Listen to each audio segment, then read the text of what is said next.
نحن عبيد أعوذ من الشيطان الرجيم بسم الله الرحمن الرحيم دستور مدد يا رجالنا مدد سلطان الأولياء مدد يا سيدي مدد أهل الله مدد الحق بسم الله الرحمن الرحيم أطيعوا الله أطيعوا الرسول والأولي الأمر منكم الحمد لله وشكر لله ولا إله إلا الله والله أكبر ولا حول ولا قوة إلا بالله العلي العظيم حسبنا الله ونعم الوكيل نعم المولى ونعم النصير غفرانك ربنا وإليك المصير.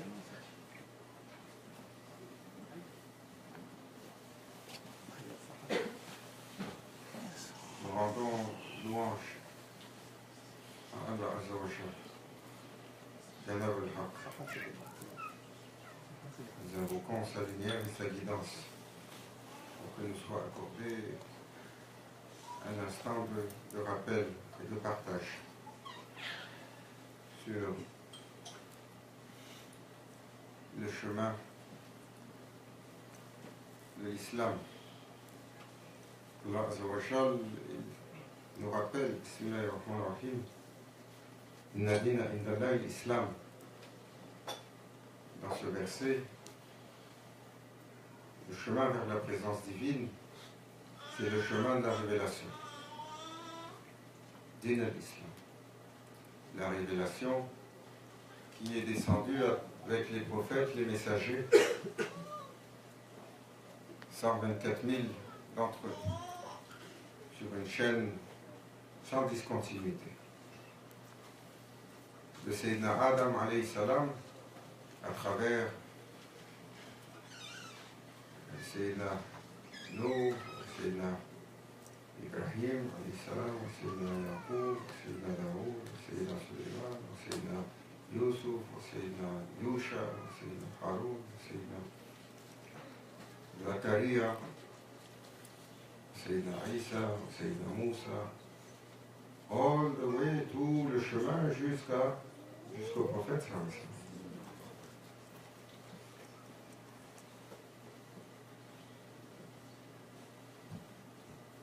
Et tout à l'heure, on avait une conversation intéressante sur le Zawiya, l'espace de la Zawiya qui est plus chaleureux que le masjid, la mosquée. Et souvent, dépendamment des continents et des territoires, on a appelé ça Zawiya, on a appelé ça Derga, on a appelé ça Halika, on a appelé ça Tekke, on a appelé ça Dahira. Chaque région, il avait son nom pour l'espace où les cheikhs, Cheikh al-Kiram, les maîtres, enseignaient et étaient entourés de leurs disciples proches. Aujourd'hui, dans une grande partie du monde, on a l'impression que c'est étrange. Or, il y a juste un siècle, l'ensemble du monde musulman avait les mosquées et les avions. Parce que cela correspond à un principe simple. L'assemblée du prophète sallallahu alayhi wa sallam, il y avait l'assemblée générale et il y avait l'assemblée des intimes. Il y avait le protocole général et il y avait le protocole plus profond, celui des intimes. Et c'est pour ça que l'islam, le prophète sallallahu alayhi wa sallam, il a décrit, il y a 3 niveaux d'évolution. Islam, Iman, Ihsan. Celui de la soumission, celui de l'évolution de la foi et celui de l'accomplissement et de l'excellence. Où est-ce qu'il a décrit chaque évolution du caractère. Et lorsqu'on lit la sira, la vie du prophète Mohammed, que la paix soit sur lui, il y a les déclarations générales, il y a les assemblées générales et il y a les assemblées des intimes. Est-ce qu'il y a un étranger parmi nous? Là, il y a Rasulallah. Fermez les portes. Par la suite, on a les histoires, et il était assis, et entré Sayyidina Abu Bakr al-Sadiq. Et par la suite, est entré Sayyidina Omar. Et par la suite, est entré Sayyidina Othman. Et par la suite, est entré Sayyidina Ali. Radiallahu anhu. Toujours, on trouvera que dans la narration des hadiths, aujourd'hui, on met l'emphase et l'accent, on écoute, all the accent on the hadith sahih. Toujours sur la narration qui est la plus certifiée de sahih. Pourquoi? Parce qu'on a l'impression, ils nous ont tellement tourné ça, on a l'impression que si c'est pas sahih, c'est faux. Alors que le sahih, la narration sahih, on a 7 000, 8 000 avec un imam et 8 000, 9 000 avec l'autre imam. C'est les narrations les plus solides parce qu'elles ont été données devant le plus grand nombre de personnes. Elles ont été données devant le plus grand nombre de personnes parce que ce sont les principes généraux pour le dénominateur commun, et très souvent ce sont des principes de jurisprudence et ce sont des principes de moralité fondamentale. Mais lorsqu'on va chercher les autres bases de hadith, de narration, et que l'on voit qu'il y a dedans parfois beaucoup plus de spiritualité, beaucoup plus de choses liées à l'accomplissement, beaucoup plus de choses liées à l'invisible, beaucoup plus de choses liées aux horizons d'évolution de l'humain. Et pourquoi ces hadiths très souvent ne sont pas classifiés comme sahih? Parce que très peu de gens étaient présents.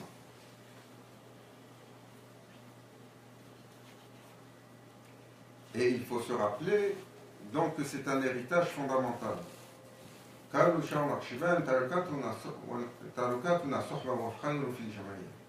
Naqshband a dit notre chemin, sohba, c'est le compagnonnage, l'association ensemble dans un majlis de fraternité. Parce que le khair est justement sur ce groupe, dans cette forme-là. Le sohba, c'est le compagnonnage de Sahaba al-Kiram. C'est l'association des intimes. C'est l'association des gens qui ont été proches, des gens qui ont été assis en compagnonnage quotidiennement avec la couronne des croyants, Habib al-Mustafa sallallahu alayhi wa sallam. Et qui, lorsqu'ils étaient dans cette intimité-là, alors se laissaient imprégner de la caractéristique du maître de l'assemblée. Tout à l'heure, on disait, gardez le compagnonnage. Si vous voulez ressembler à quelqu'un, gardez leur compagnonnage. Si on fréquente les érudits, à moins vraiment que on soit un peu dur de la tête, on s'imprègne de sa voix. Si tu fréquentes le parfumeur, il est nécessaire que tu sortes de chez lui avec la fragrance sur toi. Si tu fréquentes le forgeron, c'est possible que tu sortes avec l'odeur de la forge. Si tu es chanceux que les étincelles n'ont pas fait des trous dans tes vêtements. C'est une symbolique de ma chère qu'ils utilisent souvent sans diminuer l'honneur du forgeron. Mais la forge est un environnement où les émanations ne sont pas celles de la parfumerie. Et dans le compagnonnage des véridiques, dans le compagnonnage des machèques, dans le compagnonnage des maîtres et des accomplis, alors le cœur s'imprègne de cette réalité. Le caractère se laisse porter par la magnificence du maître de l'assemblée, Shaykhin al-Kiram, Et c'est pour ça que toujours, le tariqa, les chemins, sharia, c'est la grande avenue. Le tariqa, c'est le sentier. Le tariqa qui était le chemin des intimes, toujours, sa forme fondamentale était basée sur le compagnonnage serré, le compagnonnage proche, assis avec le chef. On a terminé Zikr tout à l'heure avec Allahu, Allahu, Allahu Haq, qui est la formulation que Sayyidina Abu Bakr al-Siddiq a reçue lorsqu'il a reçu le Bay'a, sa première initiation, où a été déposé sur lui le secret de cette prière, le secret de ce chemin de guidance qui allait continuer et qui aujourd'hui est appelé notre chemin de vie. Il était, alors qu'il a été le compagnon du prophète sallallahu alayhi wa sallam le plus proche, le plus ancien des hommes, mais également le plus proche.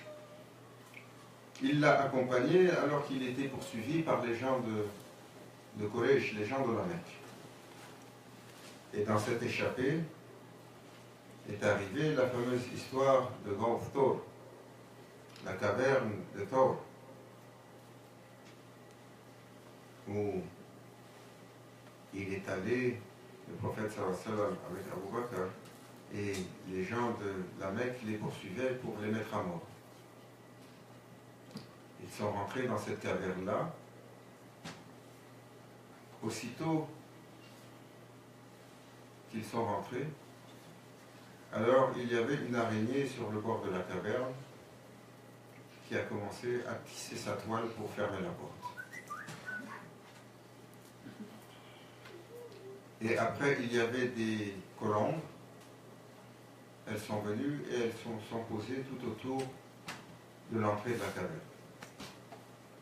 Et les pisteurs des Quraysh sont arrivés, ils ont monté, ils suivaient les traces de pas, ils sont arrivés devant cette caverne, et là, la crainte a envahi leur cœur.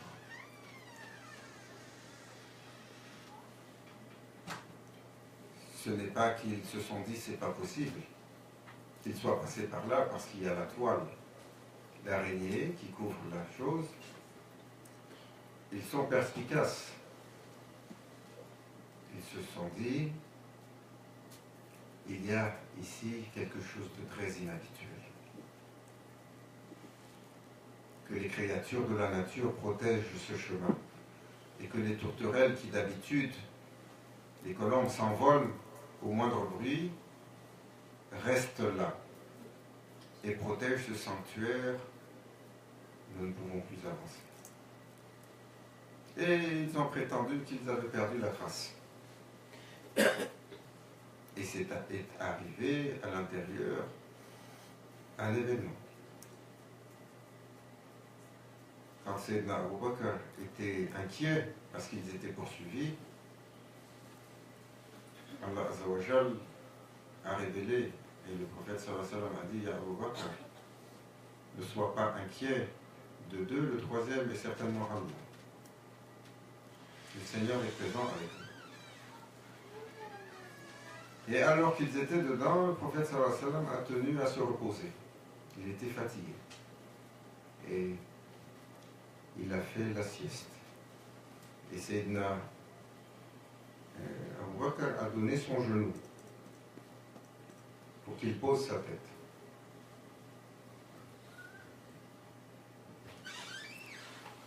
Et un genou était plié et l'autre genou tendu. Et il a vu par le trou, un petit trou, qu'il y avait un serpent qui voulait rentrer. Alors, avec le bout de son pied, il a fermé le trou. Et le serpent a mordu son pied. Il l'a gardé. Il l'a mordu encore. And the snake bite again. And bite again.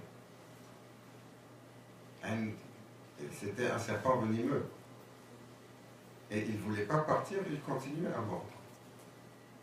Jusqu'à ce que le venin commence à rentrer et à affaiblir Sayyidina Abu Bakr. Et là, dans la douleur, il a commencé à pleurer. Et les larmes qui coulaient de son visage sont tombées sur la joue du prophète sallallahu. Il a ouvert les yeux. Il a dit à Abu Bakr, qu'est-ce qui t'attriste à ce point? Ya Rasulallah, ô messager. Il y a cette créature que je crains qu'elle ne dérange ta sieste. Et le prophète sallallahu alayhi wa sallam lui a dit, Ya Abu Bakr, laisse-le rentrer. Et le serpent, il s'est faufilé et s'est dressé. Et le prophète sallallahu alayhi wa sallam s'est tourné vers le serpent. Ne sais-tu pas que la chair des sadirs était interdite? Parce que c'est Abu Bakr est un véridique, son cœur était certifié. Et le serpent s'est mis à parler. Ya Rasulallah. J'ai été créé il y a plus de 5000 ans. Et depuis, je marche sur la terre sur mon ventre. Et j'ai entendu ton nom qui a été mentionné. Et j'ai invoqué mon Seigneur pour qu'il m'accorde longue vie, pour te voir, pour que je puisse danser pour toi. Quel serviteur pourrait m'empêcher de m'accorder ce que Allah, m'empêcher de ce que Allah m'a accordé? Là, le prophète sallallahu alayhi wa sallam lui a dit danse. Et on dit que le serpent s'est dressé, il est rentré en transe, il a dansé, dansé, dansé, et il s'est éteint.